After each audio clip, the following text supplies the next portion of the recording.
Setting up meeting.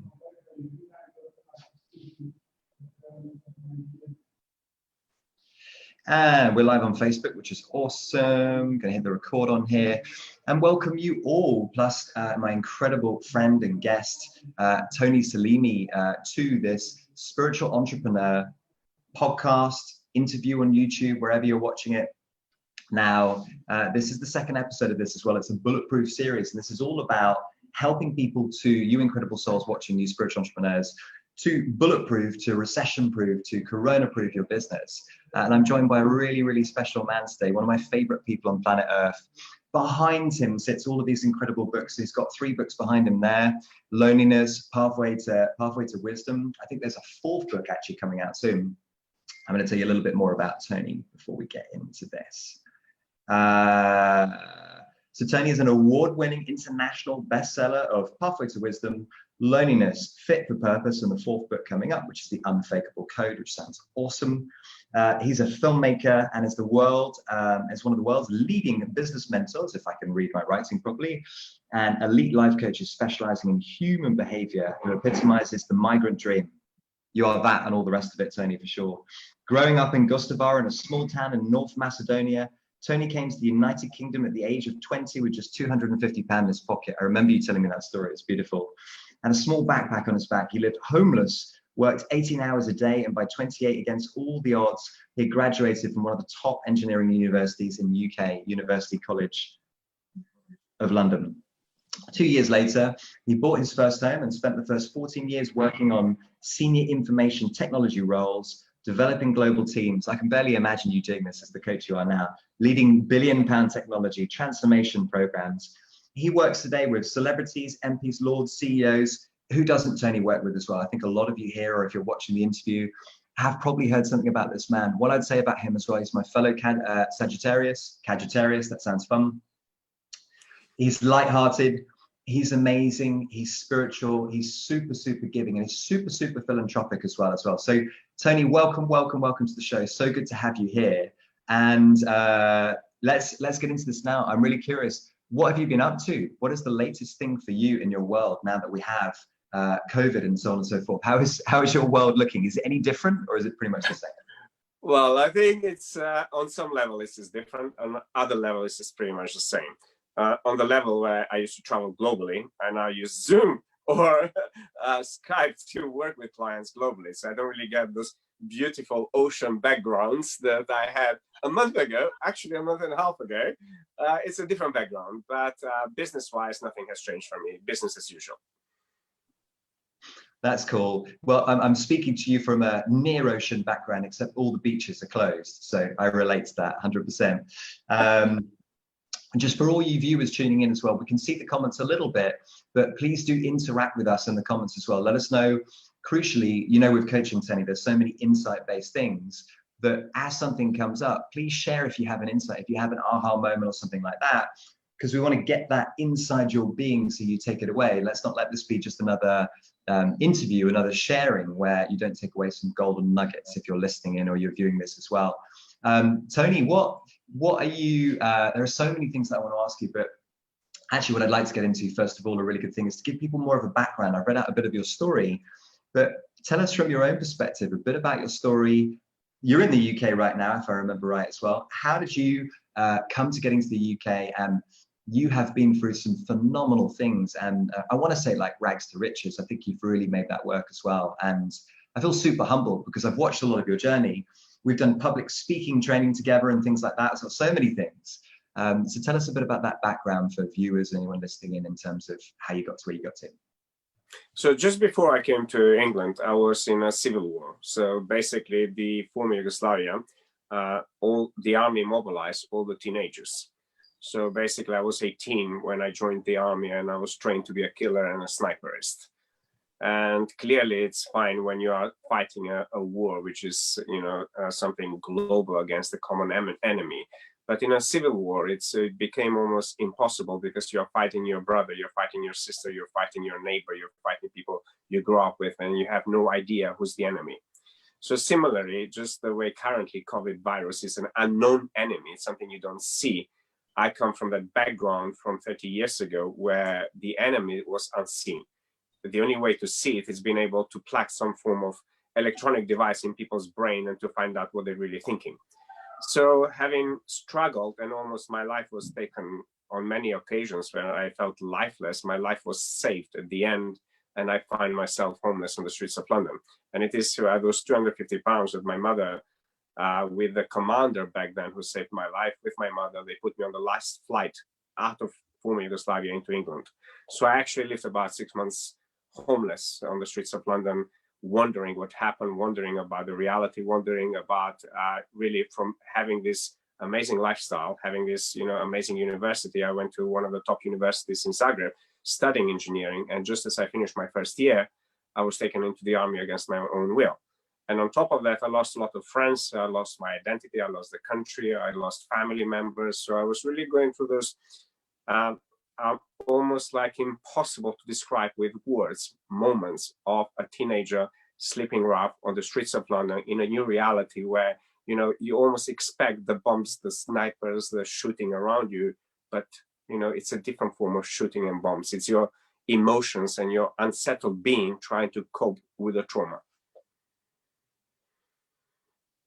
Muted there as I do it as well. I love a bit of like realness and things like that, and actually mentioning those out loud.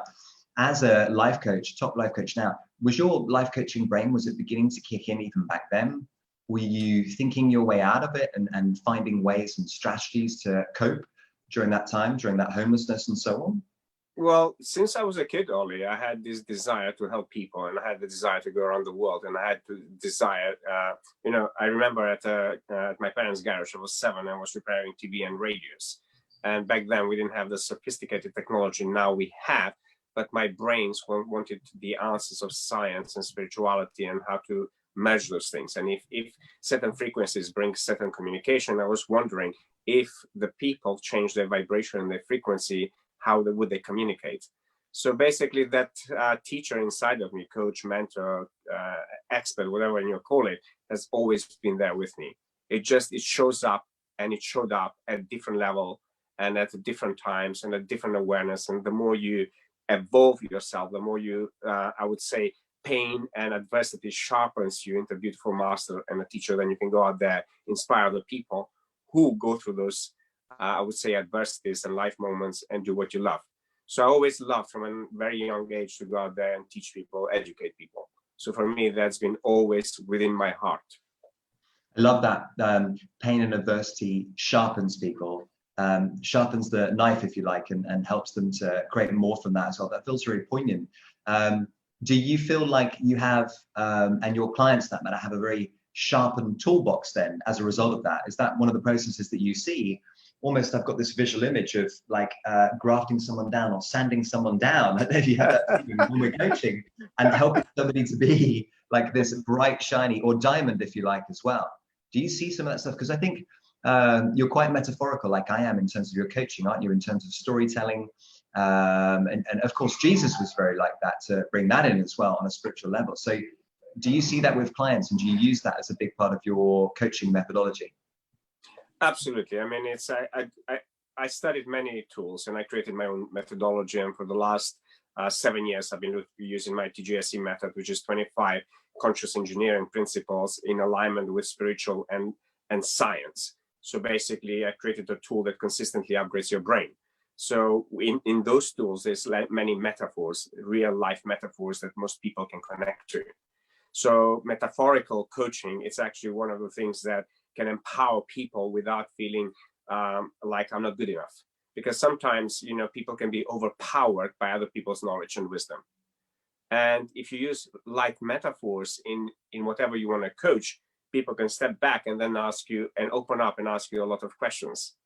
So metaphors for me have been there since a very young age. And it was my parents and my grandparents who used to teach me a lot of powerful metaphors that even today I use in my coaching and mentoring.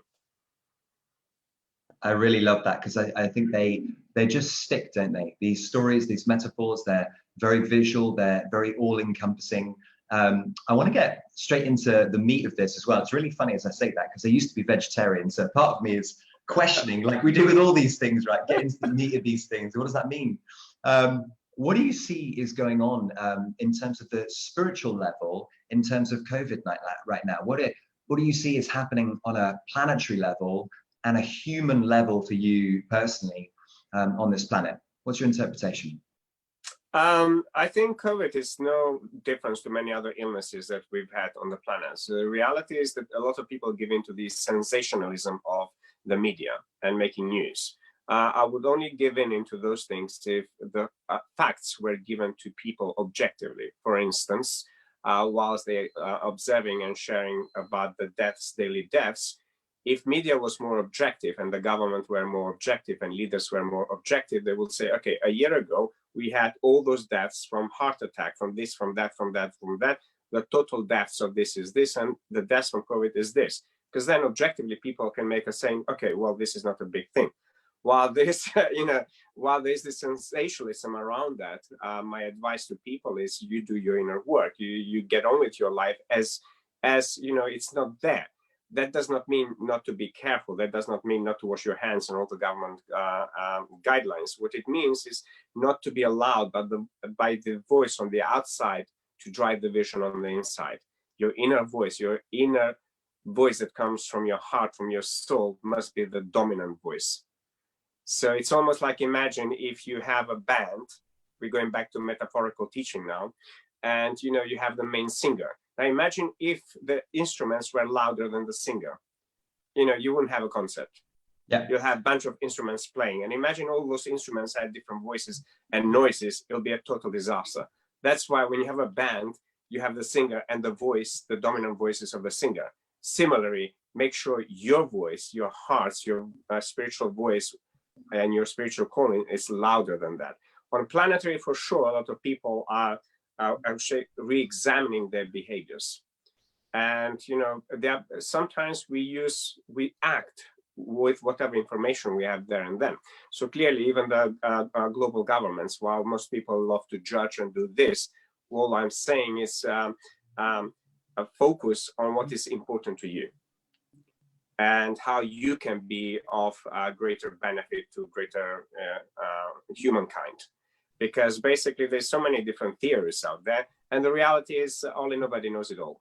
That's the reality. And a lot of people would use this as a way of promoting themselves, as a way of pushing their own agenda, as a way of promoting certain ideology, as a way of promoting certain laws. And that's always happened through history. So if you get bombarded by all of that, all of my clients, the business is as usual. We haven't changed anything. The only thing has changed is I focus myself writing my book. And I'm using all that travel time to be of service, like your community and many other people on a weekly basis. Now I have an average of 7 to 10 interviews. Before that wasn't possible. So, you can always do things that connect to you. But yes, going back to the global level, COVID-19 is awakening, and not just awakening people, but, it's all up to individual person, how they perceive any situation, including COVID-19. So, so on a global level, people may be, a lot of businesses are reinventing themselves. Okay, so a lot of people are stopping, pausing, and thinking, okay, what is it I need to change? Our priorities, our values will change for certain. So, sometimes you may have valued certain things. Now, as we come out of those crises, people will think very differently. And it is some form of wake-up call. But, it's, I always say, it's like in every economy, in every change, we need to destroy in order to build. So this part is part of the destruction that happens wherever it happens. And then we'll be building in the same destruction. So while we're closing border, we're opening up something else. While certain industries are closed, other industries are thriving. The question I have for you, or the listeners, is what is it, your participation, what is your vision for you, and what is it you can do in this moment? Let us know in the comments, what is your participation? What can you do in this moment? I think that was so beautiful. I love the metaphor about the singing, the orchestra, listening to your heart. I love what you're seeing as well. Very much, to me, sounds like death and rebirth. One border closes, another border opens. Out with the old, out with the new, and this is what we do in terms of spiritual practice. I think what's really interesting for me, Tony, to bring up as well is that there's a lot of my clients that have been indulging in conspiracy theories, and conspiracy until it's proved otherwise, until it's proved to be truth. And if you're listening, on some level, you're probably a truth seeker, just like me and Tony as well. You want to truth seek, you want to get to the depths of those things as well. But I don't see that that can benefit people on a business level right now to go deep into that. I don't see that people are going to create clients from that basis, Tony, where they're indulging in the 5, you know, I'm not even going to mention it. And on the V side of things as well, you know what, that side of things as well. I find personally that the only real truth for me, and I wonder if you feel the same, is that we are here right now and we're conscious. And everything else is just a divine expression, a creation of what is possible. And I'm creating my reality, as far as I'm concerned, through source and all this information, but I'm still choosing where I focus my energy. I don't know if you see the same thing or you see it slightly differently, but where people are focused on conspiracy theories or they're focused on worry, I see that worry creates more worry. Joy creates joy. So to be in joy is to then have that pathway to where we might want to get to. And I don't know if this is in Pathway to Wisdom. I haven't got there yet. I will. As soon as you make the Audible version, I'm in, and I cannot wait. It is in Audible. All my books are on Audible. Right. Well, I'm there. It's done if they're on Audible. That's I think. Do you see the same thing, or do you see something different? Because it's really nice bringing different perspectives there as well. Are you into us creating our own reality? Do you see it differently? Do you see that some things are predestined? What's your spiritual perspective on this front as well? What's your idea around these things? So, I mean, first of all, let's go back to reality, just to define reality. It's we are all co-creators of reality. And the difference is whether we engage with that reality that we're co-creating with other people. While we build our own reality, other realities around us at the same time are co-creating with ours. So you're not entirely, I would say, correct in saying build your own reality. In that reality, all the different realities are integrated and entwined with each other in this inseparable way. So what it means is basically, yes, you can take, I would say, charge of the kind of interaction you will have with the reality you're in. So, I think that's what I meant. That was a wordplay on it. Okay. Create our experience is probably the best way to describe it. Yeah. Yes, experiences, and then basically how we engage with that is dependent on what kind of self-mastery you've developed within yourself. So, for me, people at my level, and we don't have time to engage with conspiracy theories. People who engage with conspiracy theories because they don't have a clear vision for their life and they're not getting where they want. So therefore, if you look at yourself, and if you really truly, especially I'm talking about a community of spiritual people, hopefully in listening to our broadcast together, there's distinction between your material self and your spiritual self. And I talk about this in my program, Vital Planning for Elevated Living, which I teach around the world, because most people interpret spirituality through the mind's ability to perceive things. Those are two different entities, and there are two different laws that you are subjected to. So in the material world, if you're describing spirituality through your mind, it's different to the actual essence of the spirit. So if you were to take the mind away from the spirit and say, what is spirit and what's out there in the spirit world, and what kind of scientific laws apply, and what kind of scientific laws apply to your material self, then what you would do is go back into yourself and saying, okay, this is who I am, this is what I do, this is what I value, this is what I want to bring into creation. And as spiritual beings, it is embedded in us to consistently increase our mental faculties, increase our things we want to manifest into the physical world, our emotional faculties, things that financial faculties, So spirituality has, infinite abilities and possibilities and creativity and innovation. So, but as part of that is the process of destroying and building. So, when you are focused in your vision, you don't have time to look at trillions of pieces of information out there that might instill doubt in you about something. So if if somebody is listening to this and they're giving in to conspiracy theories, my question to them is, what is your participation and what is it that you are feeding by listening to that? And maybe then you can go back in there and listen to that answer about what kind of need am I fulfilling in this moment by listening to that. Because one is listening from outside, The other one is listening from within and creating something on the outside. That's so interesting. I think that's very much the way I was looking at it as well. I was like, how am I feeling watching people like David Icke and so on, and watching those interviews as well? How am I feeling in my body? What's the response? What's the reaction? Because I don't know if you see, Tony, that some of the conspiracy theories and the way that people are sharing them and so on, there's an energy to it every single time. And there's an energy to it in some cases of a bit of bitterness. And whilst I see anger and love in anger and love within bitterness, and I know you see the same as well, I'm not sure that it's where I choose to spend my time. And I think it's an important message to bring home to everybody watching as well. What is your mission? What is your purpose now? As Tony's saying, how are you going to help people right now at this time? What is your participation?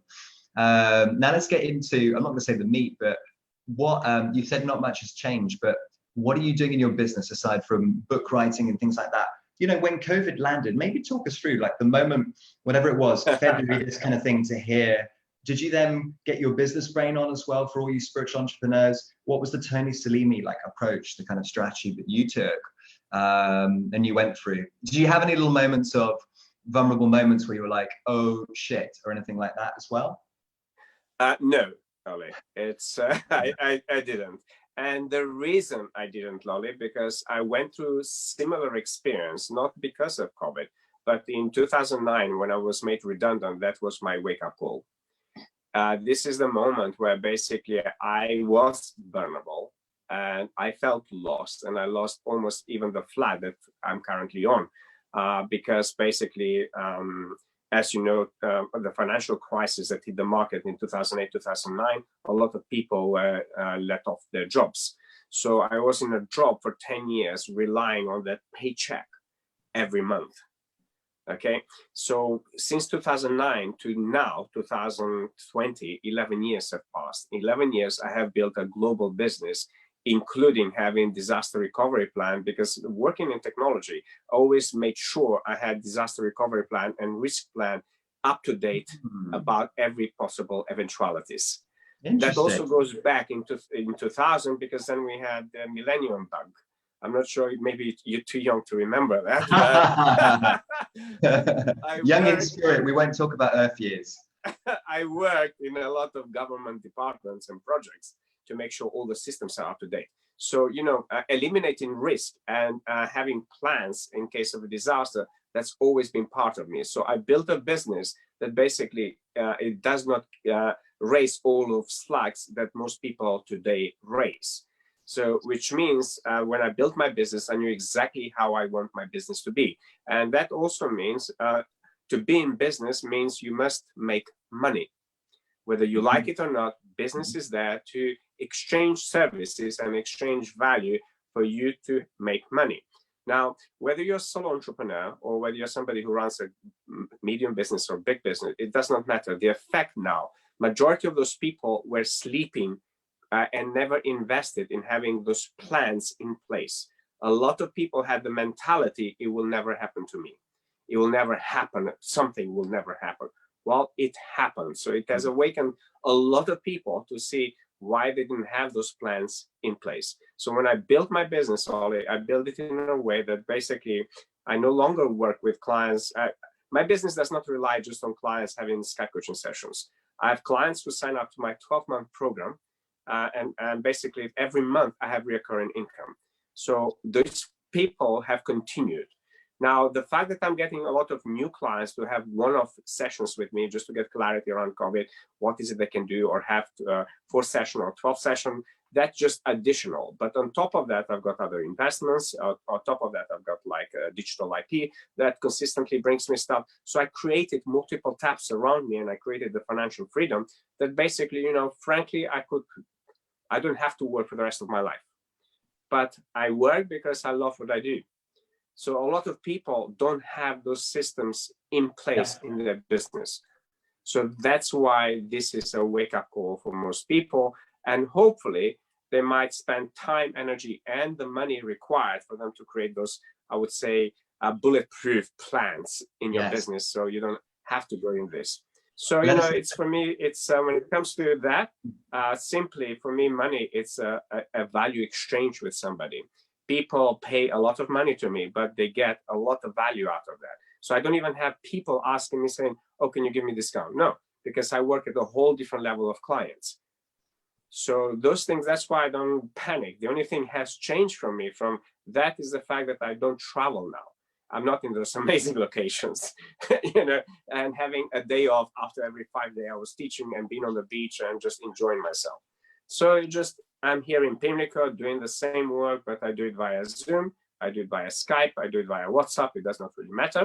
And I'm using the time that otherwise I would have done organizing and being around the world and being on media and doing those things to do more interviews like this, but also to bring my fourth book into fruition. Because the reality is, if this did not happen, probably would have been by end of this year.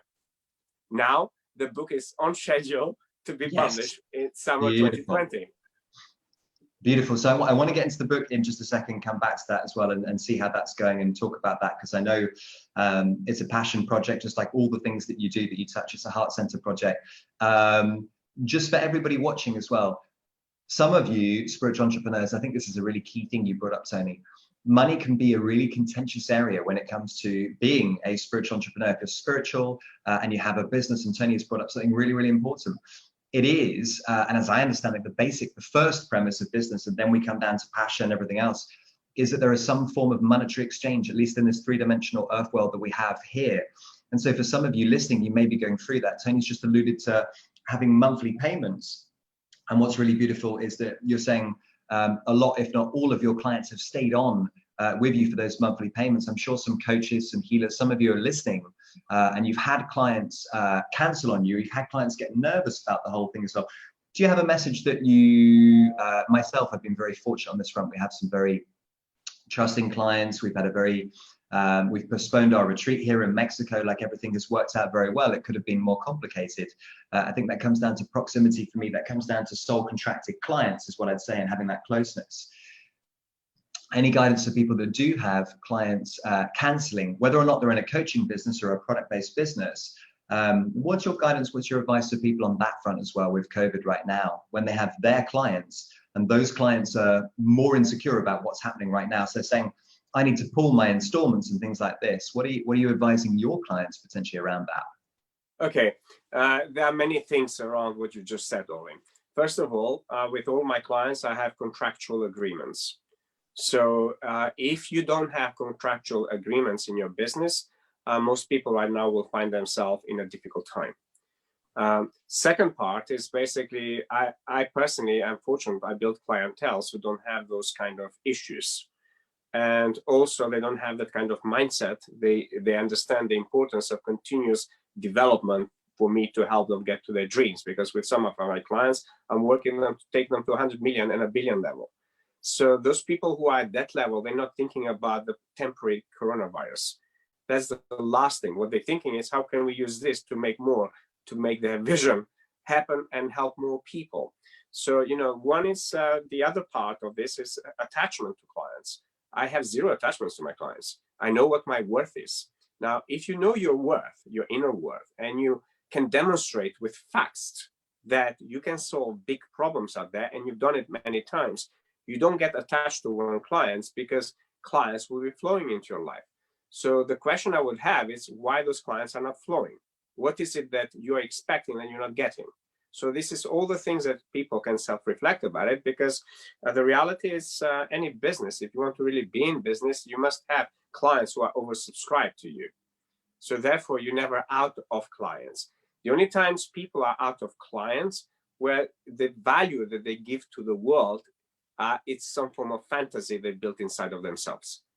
Because for me, because of this, I would say the adversity I've been through for the last 40 years, I've built whole tools. And in building 2 new tools, and now I'm building the 3rd tool that is trademarked globally, soon I'll be getting licensing, licensing coaches to be able to use this powerful tool to help other people. So I would say to you, it's make a list of all the things, all the problems you can resolve. And you have evidence around that, so you can build your credibility. And then you look out there for people who wants to solve problems. I have zero desire to go. I only sent one email in my business telling my clients that we're not going to do one-to-one now, face-to-face, we're switching on Zoom. I had zero cancellations, because those clients know if they cancel, there's penalty in place. So most people don't know how to implement this correctly. So for me, even with myself, I use I would say the reward and penalty system. Why? Because we all, no matter how spiritual, enlightened you may consider yourself to be, the reality, your body is wired in a way, first of all, to take care of your existential needs. And if those existential needs are not met, there is zero spirituality in you, because your fear will kick in, your amygdala will kick in, so you no longer are in your frontal cortex. You no longer are into your vision, into your purpose, into all of those things, because you need to pay the bills. Maybe you need to pay for your children. Maybe you don't even have food. So what people can do is, if they're having people who are counseling, it's to go back in themselves and adapt their business to the current situation, but still maintain the long vision that they have for their business, and look at what problems at the moment they can resolve. So for instance, recently I'm working with a client that for most people think that the economy is going down. None of my clients think like that. None of my clients are buying into the global recession, because I experienced that in 2009. I remember being almost naked, like with a t-shirt and a pair of shorts in Oxford Street when the financial crash happened, and I saw thousands of people spending money. And I stood there all day long, asking myself, sitting on the curb, asking myself, so where is this crash? And what is it I can do to make all these people spend £1 so I don't experience the crash that every media is talking? So, I don't listen to the voices on the outside, listen to the voice inside. And what is it that voice tells you that you can resolve a real problem for your customer, whatever the customer is? Please let us know in the comments. That is absolutely golden. Lots of gold in there as well, like gold mining here. That idea of you sitting outside, and you said it was Bond Street, I think it was out there as well. And yes, people are spending cash everywhere. And I find this very poignant during this time as well, that money is still moving. We're still doing business. Tony is still doing business. Perhaps if you're listening in, your business has evolved. Here in Mexico, coffee shops are still open. Everyone's changing. Everyone's adapting. Business is becoming chameleon-like, and this is really important. So let us know in the comments, what are the problems that you're solving? If you're not clear on those problems, of course, business is going to be tricky at this point. What is, because I know Tony's on a mission to impact 1 billion lives, right? We haven't spoken about that too much yet, and I have the same mission. We're at different points, different stages as well, and Tony's doing a lot in terms of the books and getting out there as well on that front as well. So that's freaking incredible. But what is your £1 if you were going to sell it to all of these people? What is your £1 offering? What is your higher offering? I'm super curious as to what problems people are solving. So let us know in the comments. Tony and I are going to get in there, no doubt, as well, and just share some wisdom, share some love with you in the comments as well. So if you're there, let's get interactive with us, because quite frankly, I'm spending most of the time just being present here with Tony versus looking at comments as well. But we love you tuning in or watching this replay. We do. Tone, for me, and I wonder if you feel this or you share a different perspective, I think there has never been a greater time to be a leader. I was thinking about this yesterday. It feels quite Braveheart-ish. And as this was going on, and as I was going to the supermarket in Mexico, we get our gel, one person at a time. Denisa goes in, and then I have to go afterwards. It's probably the same in the UK. And you stand on a little mat, with my flip-flops, with my shorts on, get it all, alcoholed up and things like this, right, ready to go in. And I was just thinking to myself, right now isn't a time for light workers, for spiritual people to put their head in the sand. So if you feel the same, there's a temptation for some people to go inwards and then not go outwards, e.g. share their message, e.g. step up as leaders in the world. I don't know if you feel the same, but for me, I feel like there's a calling for spiritual leaders, for light workers to actually step up right now and to share more. And it doesn't have to be much, but we are the people, aren't we, that have these gifts, that have these messages that can help the world to rise up right now, when a lot of everyday folk are just going to bury their head in the sand. And so I have a bit of a rallying call, I don't know if you feel the same, to leaders in the making and people that are on the edge of that precipice, I think that's the right word, to stand up and be like, here I am. And it's not like I'm God or anything like that, but I have a message to share. and that is everything is going to be okay, and then some form of directionality that helps people. So I feel this, and I was thinking about that, particularly outside the supermarket yesterday. Isn't it a time, the greatest time, to be a spiritual leader, to step up, to share a message with the world? Yes, I mean, basically, I think if you think about, let's look at the universe, you know, let's look at the infinity. And most spiritual leaders, including myself out there, we all accept and acknowledge this abundance everywhere. But yet 99% of spiritual people out there, they experience poverty. So I think that is one of the biggest problems they need to tackle first. The second part is basically, for me, it's you can share your message as much as you want. That's not going to pay your bills. If you're sharing your message, which is in alignment with the solution you're giving to your clients and your customers, it actually supports your business and it supports your products. And people part with their money, hard-earned money, when they see a real benefit out of you. But they also, when they see that you have integrity within yourself. And I think at those times, there'll be more and more people who have integrity will be the people who will be taking the world to the next stages of evolution. And a lot of people who may be taking advantage of COVID-19, eventually through lies, there will be, I would say their true facets will be shown. It is something that I believe in my heart, that how you show up in crisis, it's what truly defines your spirituality. Now, I have a rather large drilling sound in the background as I come off, but I'm very excited as you say that, because as a fellow Sagittarius, and I am into the star signs and these things, for some of you listening, you may be into it, may not be. I really, really believe that who we are in a crisis is everything. And I say this to Denisa the whole time. When I came off my bike in Vietnam, which sounds like I was in the war, but we were out there traveling around after our Thailand retreat. I came off that, and I had fairly major stitches on my knee.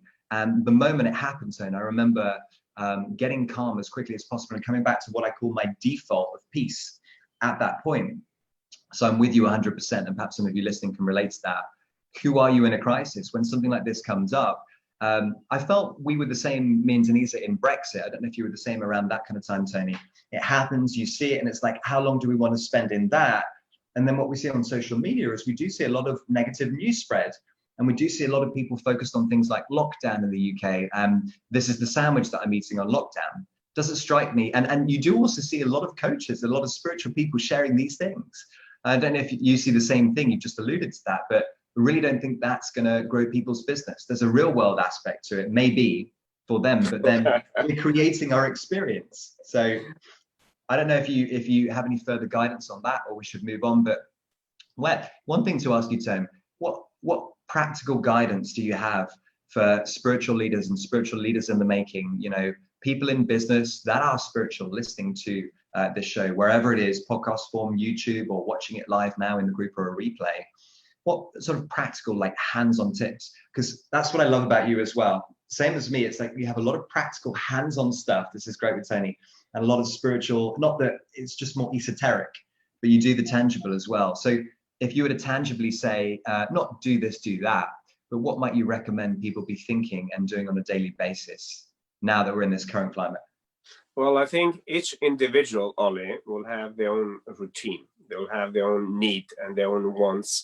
Why? Because their unique values will determine the reality they experience in their life, and whatever their psychology in this moment of time is perceiving the reality. So it's what the three things that I consistently have been teaching my clients is your time, your focus, and where you put your energy on. So if whoever is listening, I would ask you, take a diary of your time for a whole week. What is it that you do with your time? Next to that, put it, where do you focus through this time? And what is your energy? Because wherever you focus your energy, it's where you can materialize whatever comes into a form as a thought form. Now, anything that has ever been created is started in the mind. You know, so, you know, this is why also I I'm an ambassador for coaching, for mentoring, for education, for children in excellence. Why? Because a lot of people say, oh, I know it. Why would I need a coach? And my metaphor, going back to people who have asked me this, and even when I've spoken alongside people like Jack Canfield, I've said like, well, the earth has all the elements, but it took the man to build the buildings, to create the restaurants, to create the infrastructure and everything else. Similarly, a great educator can help you through that, because you can have, you can start the journey on your own, but if you want to really go far, work with an expert who can bypass all of those things and really give you all those tools. So currently look at what is it your major problems you're experiencing. And because one of the things I also consistently work, and this is how I've been teaching all of my clients, not to look only the business as a business problem, to look at all the key areas around you and look at what is it, all the implications of sudden change. It could be like, if I'm not getting this much business, I'm not paying this and I'm not paying that, or whatever fears you may have. Write them down. Just don't have them in the head, because fear is nothing more than expectation of some form of event to happen, and you perceiving that has more disadvantage than advantage to you. So if you want to have that, it's about really getting clear, putting everything down on piece of paper. What is it that you currently perceiving with your reality, with your business, socially, in your relationship, with your finances, with your mind, with your emotions, and with your spirit? Get it all out. It's a perfect time, because you're not going anywhere, especially for all those people who are in a lockdown, like myself. Just get it all down, because a lot of people leave it in the mind. It's not going to be materialized. None of the greatest buildings in the world did not come up just by being in the mind. They had to write all the detailed plans for architects, that they create those plans for the rest of the team to actually use them and build the building. So the first step is really do a big dump about those things and look at where those fit within their time, with the energy, with the focus. And then re-examine that in your life and saying, okay, is this in alignment with my vision? And if it's not, change all of that. I love it. So time, energy, and focus.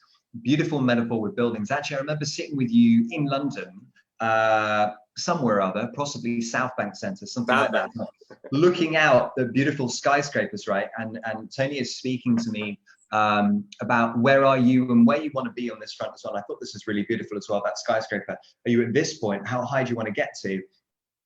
And what that said to me, Tony, with this analogy speaking here, is that not everybody has these great ambitions. Not everybody has these great visions and great dreams. So some of you watching may have that. Some of you watching may have an everyday vision, an everyday step forward, or a slightly bigger step forward. And what Tony's putting across here, excuse the banging here, interesting, surrender. What Tony putting across to me here is we all have this individual truth, and it's so important to follow that individual truth and to really check in with your truthometer and look at your time, energy, and focus. I think that's really powerful on a simple level. Are we creating what you want? Is it in alignment with your greatest vision? Now, Tony, moving forward, what guidance do you have for spiritual entrepreneurs to not just, let's say, survive with their business, but thrive right now?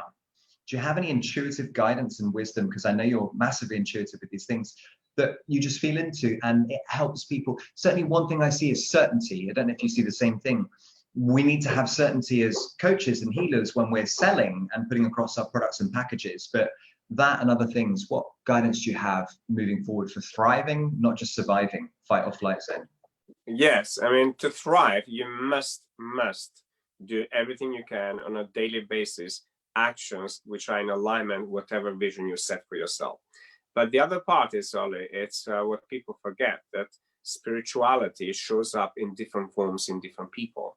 If you are a parent, your spirituality might be that you want to bring your child at your best abilities. That not necessarily means that you're going to focus your time in business and making money. So, spirituality shows up in different people in different ways. If you are in a profession, your spirituality might be to be the best of the best in your profession. So, there's no one form of spirituality, but, there's no one is more, one is less. It just is. There's different awareness of it for sure, but spirituality means something very, very personal to people. So a lot of people that I've found, for instance, Like currently, I'll share you a story with my client, my last client in the Dominican Republic, which I was working with. So in 5 days, I helped her create $2.5 million cash straight away, and she was so lost with ideas and everything else. With tiny switching of her business and the business model and changing I would say, the letters and to the social media stuff and the way she was approaching the customers, we turned $2.5 million in 5 days. Now, can you share what that was about? Was that coaching, or was that something else, different industry, or what? Yes, I mean, it's part of basically she was doing my 5-day vital planning for elevated living program. And in those 5 days, it's very focused on your current moment requirement. And what my client's requirement was said, Tony, I need to generate this kind of cash. Let's spend 5 days in doing that. So what I did is I zoomed in every part of her business, and I found loopholes, not just loopholes, but I found so many different things to improve the business. And straight away, we engaged all the teams in the different areas of the business. We changed all the different forms. We changed the automation system behind that and all the different letters that the customers went. And we sent a whole new automatic batch of letters that turned into increased levels of click and sales, and also created a whole new business that we are working in the background to now franchise globally. That sounds phenomenal. What I'm hearing there is, and this is from my experience of you, Tony, as well, it doesn't sound like it was just practical. It sounds like you did some healing work as well as the actual practical aspect, knowing you as well. So I imagine you did some inner engineering and work on that front in terms of there was some inner engineering because basically we work on the guilt. There are certain levels of guilt about certain events that happened to the client in the past. I had to clear all of that for her to be in alignment with what I was teaching her. Yeah. So, healing is a part of it. Why? Because the matter and the spirits are always harmonized. And when you harmonize the two, you truly unleash true abundance in your life. So for me, it's healing work is consistent in there. And, I used to do a lot of hands-on healing. Now, just in the fact of working with people's psychology and bringing them back to being present and to listening, healing can happen automatically. And a lot of my clients who work with me are saying, just in being in presence with Tony, you heal, without even having to say anything. And I have clients who sit in my presence for 2 hours with no conversation. So again, even the healing, it's a very different form. And different people have different needs around what needs to heal.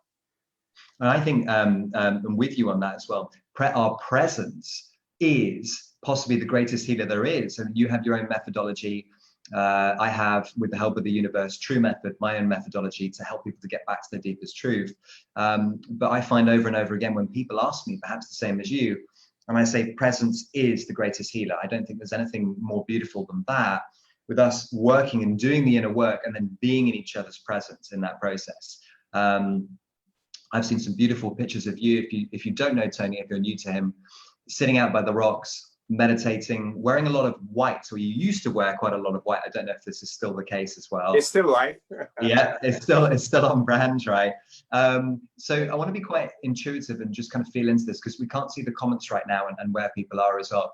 But already you could probably feel that me and Tony here in this interview are transcending COVID, really. It's like we've spoken about that side of things as well. We've moved beyond conspiracy theories, things out there as well, into your greatest vision, if you can feel it, listening in. That's the crucial thing. So maybe we should talk about that, Tone. How can people expand and not have limitations on that greatest vision? Because you're about to write your 4th book here. You're not a man limited by visions. So what do you see that people can practically do? Any guidance around how they can dream bigger than they've ever dreamed, even right now? Because for some people, it's like, let's get the life raft out, right? Rather than look at the yacht. And from what I'm hearing from you, you don't see that. I'm certainly giving people a little life raft, like quick wins is something I'm looking at for clients, and then the yacht on that side. But from the sounds of things, you're helping people more or less to go straight for the yacht still and continue that yacht journey. I think straight to the spaceship.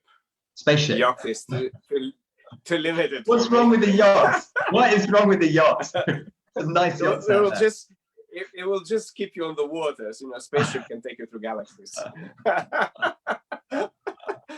Okay, so we're going straight into time travel. So how do people head towards the spaceship now and have that greatest vision? I think I shared it with you once, Ole. It's what's necessary is people to make one step at a time.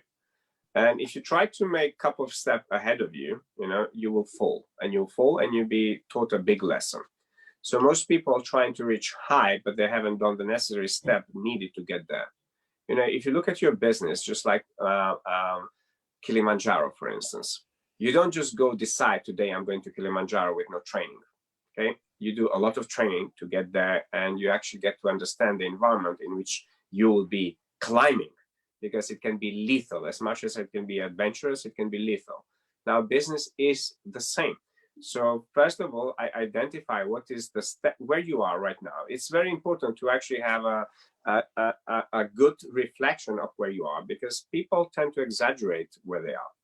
It's one of those human behaviors that people do it all the time. And in understanding that, it gave me a whole new perspective how to teach my clients to question the unquestionable in their lives. So when I start working originally with my clients, I get them to create a unique plan. Basically, you become bare with me, meaning, what is your current finance situation? What is your current business? What is your current clients? What is your relationship? What is your current mindset and your emotional abilities to interact with reality? And I ask a lot of questions. And then by having some form of strong foundation established first, then we go to the next step. So most people, whoever you are, identify what is your current foundation, and then look at whatever vision you want to create. It doesn't matter what the calling is for you, whether it's to go to space or go on a yacht or go on a bus. I like that you brought that back in. There's space for everybody, okay? So, and you don't have to compare your vision with mine or Ollie's or other people's out there.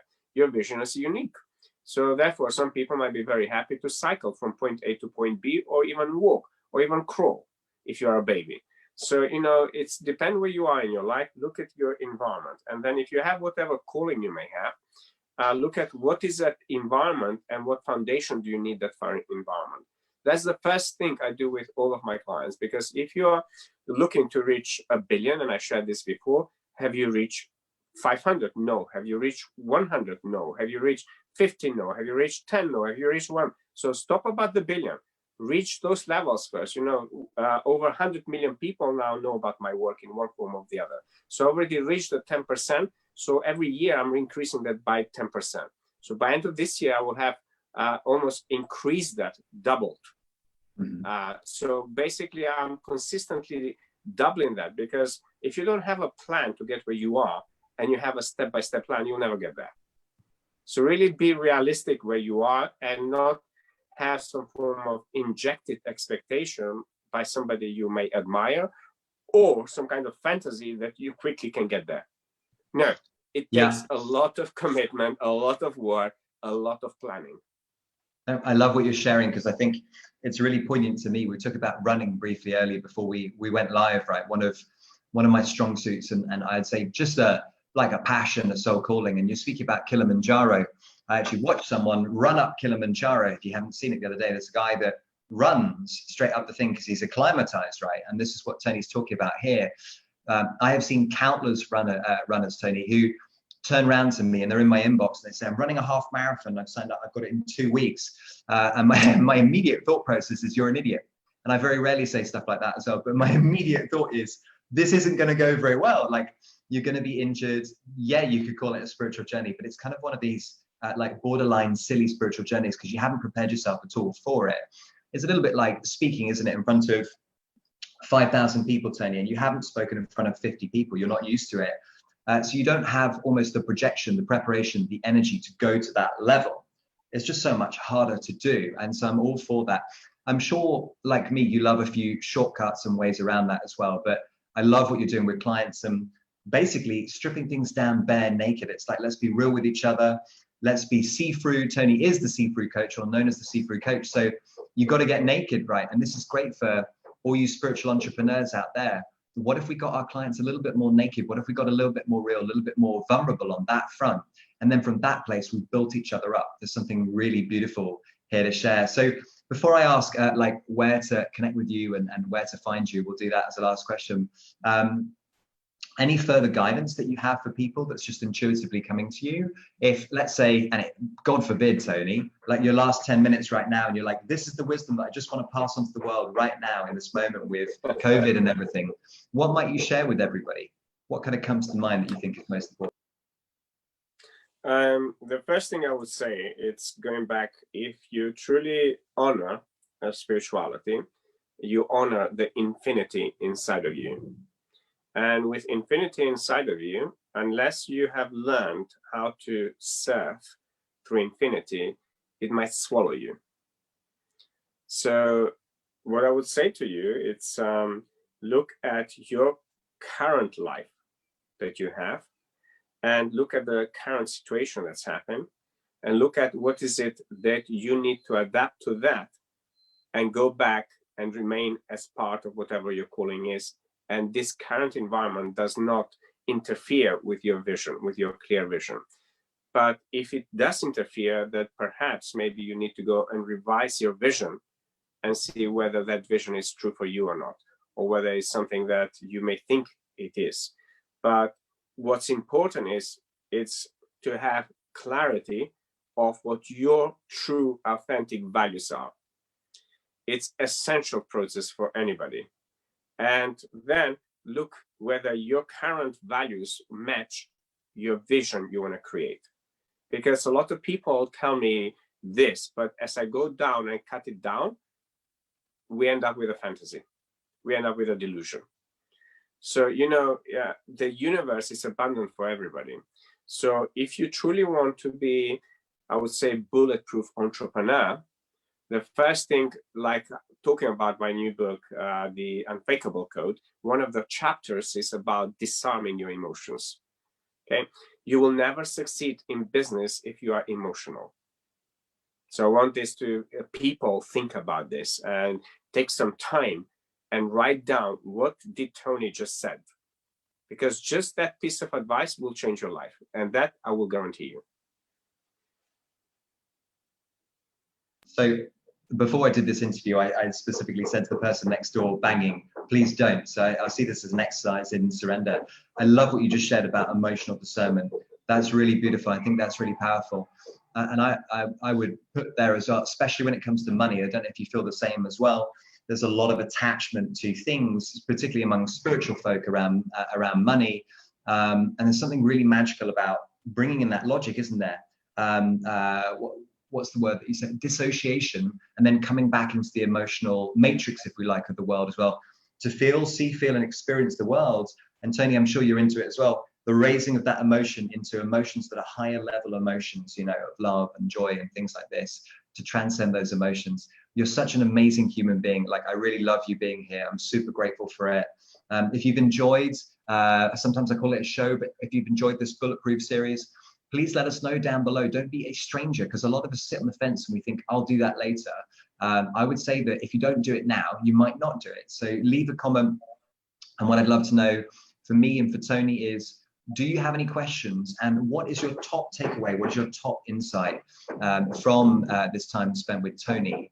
Let us know down below in the comments. And also, Tony, what is the best place to link up with you? What's the best place to connect with you? If the audience wants people can go to my website, tonyselimi.com, tonyselimi.com, which you can share in the comments, and they have all the links in there to all of my social media that you connect, to my LinkedIn profile, subscribe to my YouTube channel, and also all the information about the books and pretty much what I do for the world and the mission I'm on, which is to bring those teachings to transform the lives of 1 billion people, transform education, transform healthcare, business, leadership, and government politics. Because as we're going forward in a new era where artificial intelligence, 5G, together with human consciousness, harmonize themselves, we will see many changes, and we'll see many businesses disappearing and new businesses appearing. So this is your moment for you to think about how you can thrive in the next 10 years, 20 or 30 years. So if your vision is 1 year, 2 years, 3 years, it's too small. If it's 5, it's small. If 10, it's small.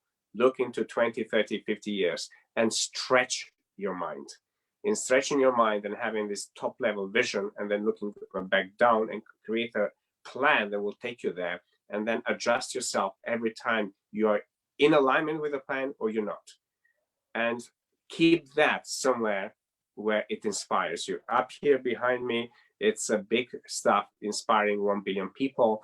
And that was set up when I left the corporate world. I wanted to bring all this knowledge and experience and tools that transform people, transform lives, and nudges the evolution of human consciousness, and be part of the many leaders out there who are actually helping to live a better world and create a better future. Let's leave it there. And I love having you here on the show. So Spiritual Entrepreneur Bulletproof series with the amazing, my fellow Sagittarian, Jeton Selimi. Thank you so much for being here. Thank you so much, everyone, for tuning in as well. Let us know your top insights down below, wherever you're watching this. Tony, thanks so much. Big, big love. Thank you, everybody, for watching. Thank you so much, Ollie.